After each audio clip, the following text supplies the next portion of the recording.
Right ఇటు తెలుగు రాష్ట్రాల్లో కూడా నూతన సంవత్సరానికి గ్రాండ్గా వెల్కమ్ చెప్పేందుకు కూడా అందరూ కూడా సిద్ధంగా ఉన్నారు. ఆట పాటలతో హోరెత్తిపోతున్నాయి నగరాలు మొత్తం కూడా. ఇక చిన్న పెద్ద అంతా కలిసి వేడుకల్లో పాల్గొంటున్నారు. మొత్తం మీద ఇటు హైదరాబాద్ సంబంధించి చూసినట్టయితే అన్ని ఫ్లైఓవర్స్ కూడా క్లోజ్ చేశారు. కేవలం బేగంపేట మరొక ఫ్లైఓవర్ మాత్రమే ఓపెన్గా ఉంది. ఎందుకంటే దీనికి సంబంధించి కూడా సరైన పత్రాలు లేకుండా కానీ సరైనటువంటి హెల్మెట్ కానివ్వండి సేఫ్టీ లేకుండా మాత్రం ఒకవేళ డ్రైవ్ చేస్తే కనుక ఎక్కడికక్కడ వాహనాలన్నీ తనిఖీ చేస్తూ కూడా వారిపైన కఠినంగా వ్యవహరిస్తున్నారు పోలీసులు. మొత్తం మీద చూసినట్టయితే ఈ 2026కి గ్రాండ్గా వెల్కమ్ చెప్పడానికి ఇటు కమ్యూనిటీస్ కానివ్వండి, ఇటు అపార్ట్మెంట్ వాసులు కానివ్వండి, ఇటు ఈవెంట్స్ చేసేవారు కానివ్వండి, లేకుంటే దీనికి సంబంధించి ఫ్రెండ్స్ కానీ అందరూ కూడా పెద్ద ఎత్తున కూడా మొత్తం మీద చాలా గ్రాండ్గా సెలబ్రేట్ చేస్తున్నారు. హైదరాబాద్లో కూడా మొత్తంకే మొదలైపోయాయి. దీనికి సంబంధించి డాన్సులు డీజేలతో ఎంజాయ్ చేస్తున్నారు యూత్ మొత్తం కూడా. ఇటు కొత్త ఏడాదికి గ్రాండ్గా వెల్కమ్ చెప్పడానికి జనమైతే సిద్ధంగా ఉన్నారు. కేవలం ఇంకొక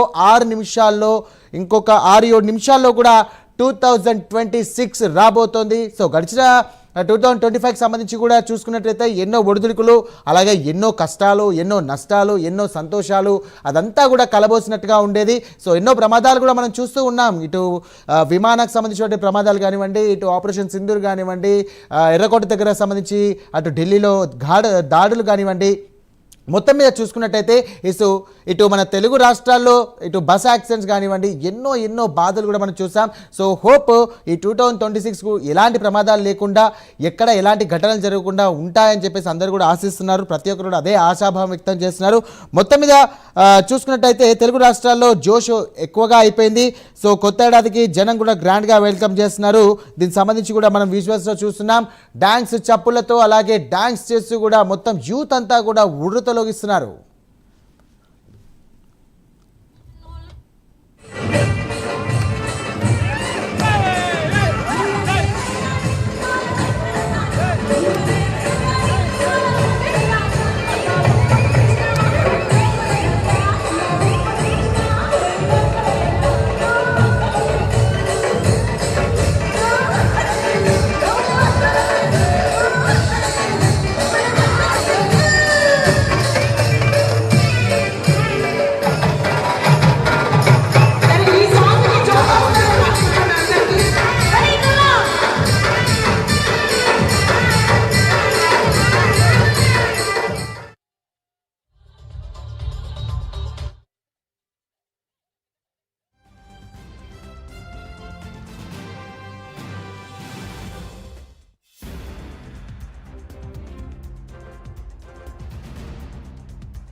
ట్రాఫిక్ పోలీసులు కానివ్వండి, ఇటు పోలీసులు అందరూ కూడా దీనికి సంబంధించి ఎక్కడికక్కడ చెక్ పోస్టులు ఏర్పాటు చేయడం జరిగింది. ఎందుకంటే తాగి కనుక బండి నడిపితే జైలు శిక్షే అంటూ కూడా సజ్జనార్ కూడా తీవ్రమైనటువంటి స్ట్రిక్ట్ రూల్స్ కూడా పాస్ చేస్తారు. ఎందుకంటే తాగి నడిపినా కానివ్వండి, లేకుంటే ట్రిబుల్ రైడింగ్ కానివ్వండి, సరైన పత్రాలు లేకుండా కనుక ఒకవేళ వాహనాలు నడిపితే కనుక ఖచ్చితంగా వారిని జైల్లో వేస్తాం, అలాగే 10,000 రూపాయల వరకు జరిమానా విధిస్తామని చెప్పారు. ఇంకో విషయం ఏంటంటే దీనికి సంబంధించి ఎక్కడ ఎలాంటి తప్పిదాలు జరగకుండా అక్కడ ఈవెంట్స్ మేనేజర్ ఎవరైతే ఉన్నారో ఈవెంట్ కండక్ట్ చేసే వాళ్ళు ఖచ్చితంగా కూడా పోలీస్ పర్మిషన్ తీసుకోవాలి.